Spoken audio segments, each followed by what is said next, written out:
So here we have the Mitsubishi Eclipse automatic on a 19 plate. I'm going to start off by showing you around the outside of the car, and then we'll hop in and run through some controls on the inside. But from the outside, you can see it's a 5-door car with alloy wheels and tinted windows.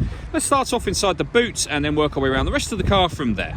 So as we approach the back of the car, you'll see we have reversing sensors, plenty of boot space as well, along with that 60/40 split folding rear seat, should you wish to increase that space even further. Okay, so we're just going to work our way back round to the front of the car, and then we'll hop in and run through some controls on the inside. But now that we've done a full circle of it, you can see it's in excellent condition the whole way round. Just briefly before we climb in, I think it's well worth seeing the interior from this exterior point of view. There's plenty to run through on the dashboard, so let's hop in and we'll do that right now. Okay, now that we're inside the car, we're going to start with the dials. On the left-hand side, we have the rev counter, and on the right-hand side, the speedometer. In the middle, you can see the total miles for the car, which are 5,213. Above that, it will show you what gear this automatic is in. So we're in P for park at the moment. We also have the fuel gauge and coolant temperature gauges both in that section. If we back out to the steering wheel, on the right-hand side, we have cruise control and speed limiter.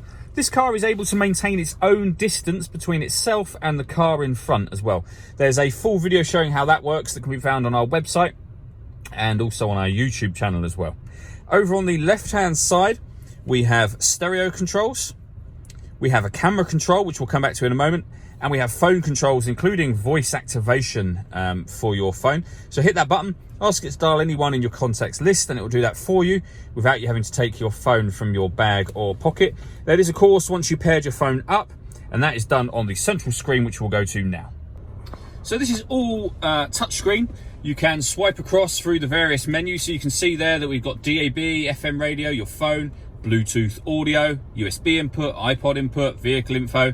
Loads of different screens you can enter there, and loads of different ways to listen to music. If I pop the car into reverse, we then get the 360 parking camera. So it's a bit hard to see with the sunlight at the moment, but on the left-hand side, you have a bird's eye view image of the car and where it's parked at the moment, and then you have a reverse camera image just there. If we press the camera button that's on the steering wheel, you can change that so it's a view of your front near side wheel, or the bird's eye view again. So you really do have kind of a lot of control over the parking on this car. Working our way down, we have dual zone climate control. So you can adjust the passenger temperature up or down from here. The driver temperature, exactly the same. You can determine where you'd like the air to be distributed. You can turn up the fan speed, turn down the fan speed.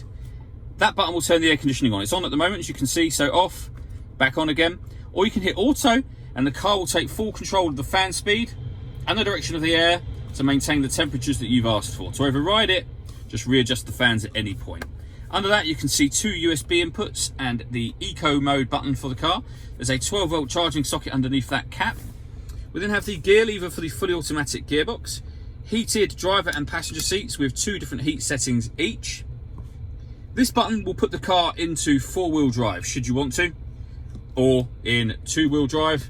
In fact, it will show you up here, so you can have it on auto, so it will do it itself. You can put it in snow mode or gravel mode, any one of those. And then finally, we have this pad just here. So this pad will take you through the various options on your home screen simply by swiping. You can hear it doing it, and I'll show you in just a moment. You can also push this button down. So if we swipe through to DAB radio, push the pad down, we'll then enter that menu. You can also go back to the main menu from down here. You can go straight to your home screen, which we're on now, or you can go straight to your audio menu should you wish to. So obviously that is for if you're driving, it's going to be far easier doing that than it will be reaching up to operate the touchscreen bit here. The last thing I want to talk about are the 2 glass roofs just here. So the rear one, they both open electronically, but the rear one is a fixed panel of glass, which will obviously let in a lot of light to the back of the car. The front one, again, you can just open the kind of sun visor section should you wish to, but this one also works as a sliding sunroof. So you can have obviously the light, but you can also have it open for the air as well.